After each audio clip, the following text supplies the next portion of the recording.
Hello and welcome to Asheville, North Carolina.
I thought I'd start with a different background this time. Instead of a Capitol building like I typically do, we're somewhere with lots of city landscape in the background.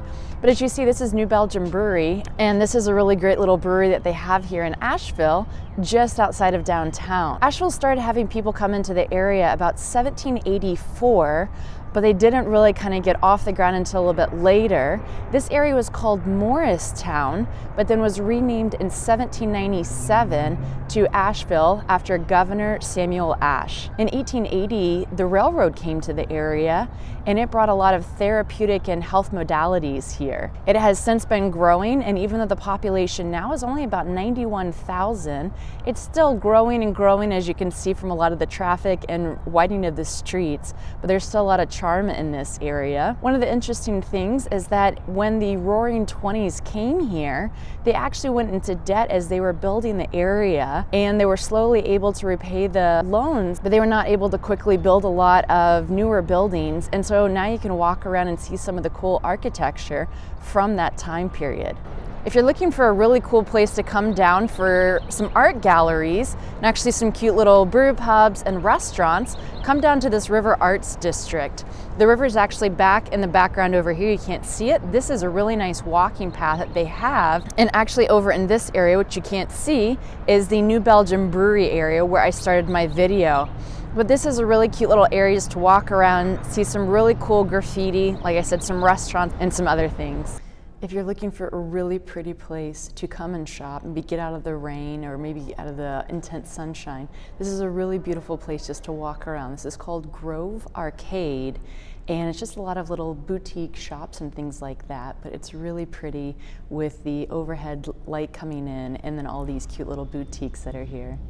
If you're looking for something really different to do, come to this Pinball Museum that's here behind me. They have 35 pinball machines and 35 classic video games inside.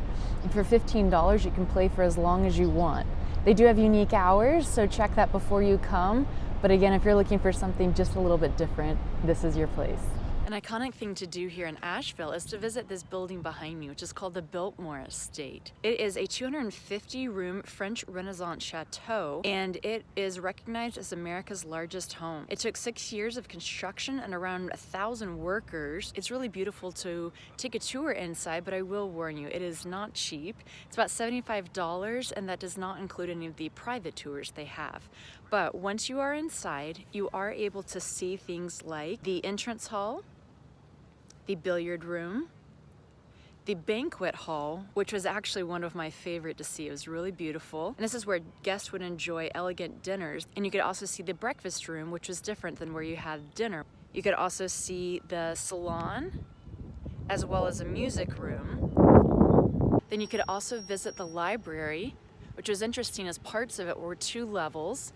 Then you go to the 2nd and 3rd floor, and those are mostly just bedrooms for both the Vanderbilt family as well as their guests. It was interesting to see some of the hallways as some were more French inspired, and other ones were more local. But it was really interesting once you get down to the basement level, as they had this beautiful stone hallway. It was part of the foundation of the home, but they've made it really beautiful to walk through. They also have a room that's called the Halloween room, which was where Cornelia Vanderbilt was married, and they spent several weeks painting these scenes that you can still see now. They also have a bowling alley, dressing rooms, which I counted about 7. They had a swimming pool, which was so cool to see, especially since it's empty.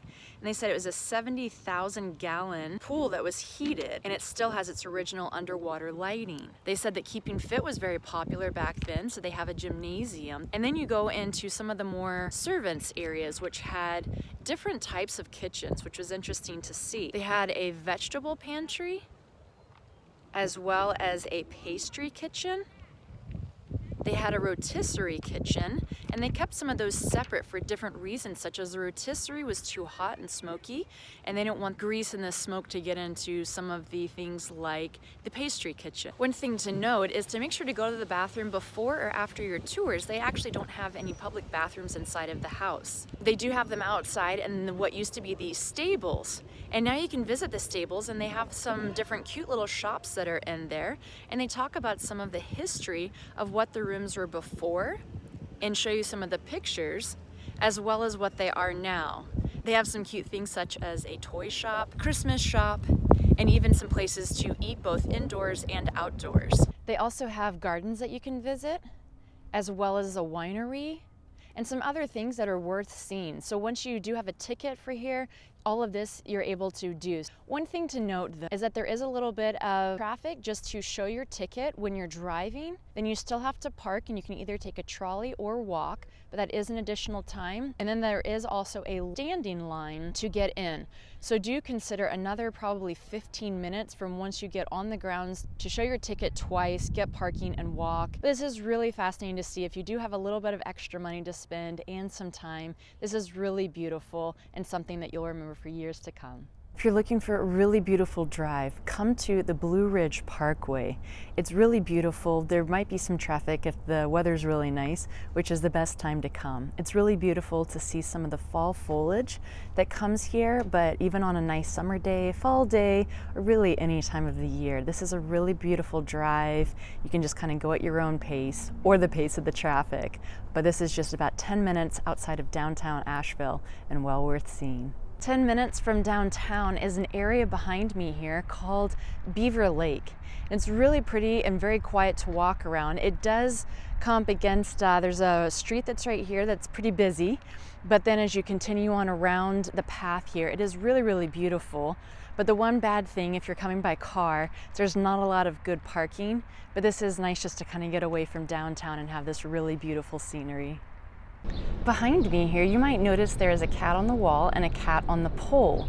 This is an area called the Urban Trail. What's really cool is it's kind of a little sculpture walking tour that tells different stories of history of Asheville. And some of them are really, really cool to find. Some you have to kind of know where they are. They do have a printable map, so you can look for them. But they had one that was just for Elizabeth Blackwell. She was actually the first female doctor here in the state, so they have a whole little area for her. They have a cute little top hat and cane sitting on a bench. They have a flat iron, as well as a pig and goose area with their little offspring following. This is really cute to walk around and just see a little bit of sculpture as well as history here in downtown Asheville.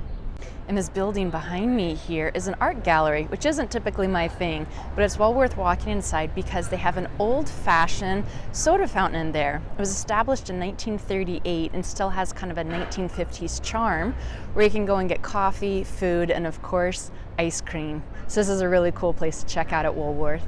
In an alleyway is this place called World Brewing. What's really cool about it is it's called a basement bar. And it's really cool when you walk down there, is it's a lot bigger than you think, but you do see where they brew the beers. There's a big counter, and it's just a very welcoming environment. They're not open right now. They did let me take some videos, but I'd love to come back to World Brewing. While Asheville does have Places to drink wine, if you're looking for something that has a lot more character and charm, drive 30 minutes south, right off of Interstate 26, is a place called Burntshirt Vineyards, and you have this really beautiful view over here. Fortunately, there is a really busy street right here, but you do have this beautiful view in the background. If they have enough people, they do tours at 2 p.m. each day, or you can just come here for a tasting, and it's $10 for 7 different little 1-ounce samples. So this is a really good deal, but this is just a really beautiful view, as you can see in the background. So I am gonna go enjoy a little bit of that, and I'm gonna say goodbye here. One quick thing I wanted to note is I was really surprised by how many beautiful buildings there are in downtown Asheville. It was really, really nice to see just the history that's there, the historical buildings, and it just added a lot of charm to it. The other thing that I thought was really incredible was just the different variety of restaurants they had there. I was walking on one street and they had a curry shop right next to an Irish pub, and I thought that was just so classic to have those two next to each other, as well as a variety of other things. But I hope you've enjoyed this video, and I will see you next time.